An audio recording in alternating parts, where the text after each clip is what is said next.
Are America's best days behind her?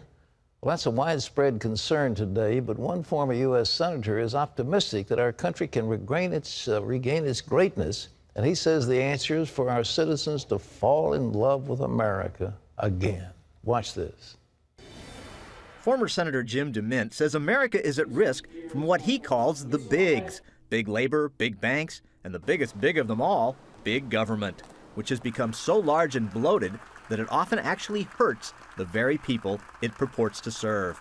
In his new book, Falling in Love with America Again, DeMint says the key to restoring America's greatness lies in rediscovering the power of smallness, what he calls the little platoons of families, churches, communities, and volunteer groups who make America the can-do country it's always been. Jim DeMint is now the president of the Heritage Foundation. He joins us from Washington. Senator, welcome back to the 700 Club. We're so glad to see you. Pat, thanks for having me back, and thanks for giving me a chance to talk about how blessed we are to be Americans. Listen, in this interesting book called Falling in Love with America, you pointed out some rather shocking things. There's a health care regulation. You said the big health industries were all in favor because they can control the outcomes with their lobbyists. Talk about that.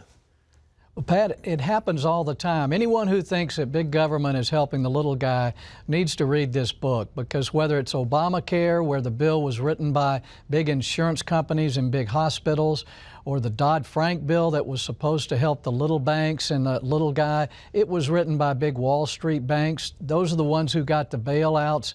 Thousands of businesses went out of business who had nothing to do with the recession. But time and time again, whether it's Medicare Part D, the big pharmaceutical companies thought they would get a big windfall from it. So I'm just encouraging Americans to stop looking to Washington to solve our problems and return to that original idea of the states and the people controlling things like education, health care, energy development. We've got examples throughout the book of how Americans are actually doing it a lot better once they get around Washington.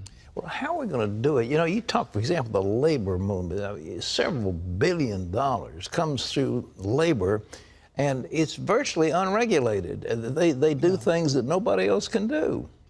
Yeah. Pat, I think the good news is Americans are beginning to see that when we actually carry out traditional ideas or conservative ideas, they work. If you look in North Dakota, where they've gone after their own energy, it's created a better way of life. They don't need a minimum wage because you start working at McDonald's at $15 an hour. Or school choice, for instance. Liberals are beginning to see how that helps poor and at-risk children. And you have people like Juan Williams and James Carville are now saying it's a good idea. I believe that these ideas that you and I share will actually unite the country if you get them out of Washington, get them out of the political labels, and people can see that better schools and better health care are going to come when we get Washington out of the way.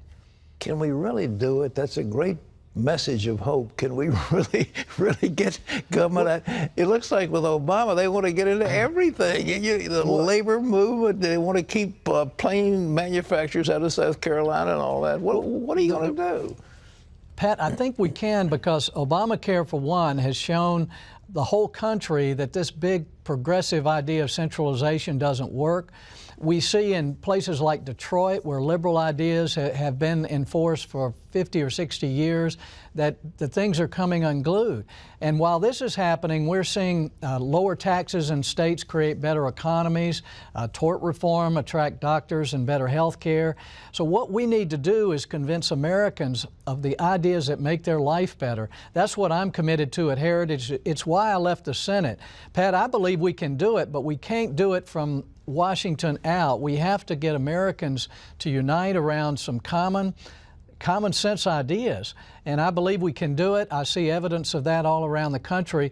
I hope folks will read the book, because it'll help them see that the answers really still lie in the hands of the people and the little platoons that Edmund Burke talked about. And it's very consistent with what we know from Scripture. One of the things I point out in the book is that we're able to love each other because God first loves us. And if we love each other in the little platoons that are around us, it helps us to love our country and even love people we disagree with. It looks one of the people that you love is Mitch Daniels, who's the former governor of Indiana. What did he do? What was his secret? He got things through that apparently were impossible. He really did, and it's an example for the whole country. He lowered taxes. Industries moved in there. He got freedom in the workplace through where now people are not forced to join unions. More businesses moved there. And what happened, Pat, is when Wisconsin looked over and saw what Indiana did, then they did the same thing with freedom in the workplace, and then Michigan did it. So this kind of freedom is contagious, and I'm trying to fan those flames at Heritage, and I'm seeing some good results around the country once you get outside of Washington. Is your book is available now? Where is it on the bookshelves? The Falling in Love with America? It's in bookstores. It's on Amazon, Barnes & Noble online, okay. And I think it's out all across the country now. Well, it's a tremendous read, and we appreciate you being with us. And congratulations on your appointment in Heritage. I hope you're very successful. Thank you, Pat. Jim DeMint, ladies and gentlemen, Falling in Love with America Again, a book that's a very interesting read. There's a message we need to hear It sure today. is. Falling in love, I mean, you see.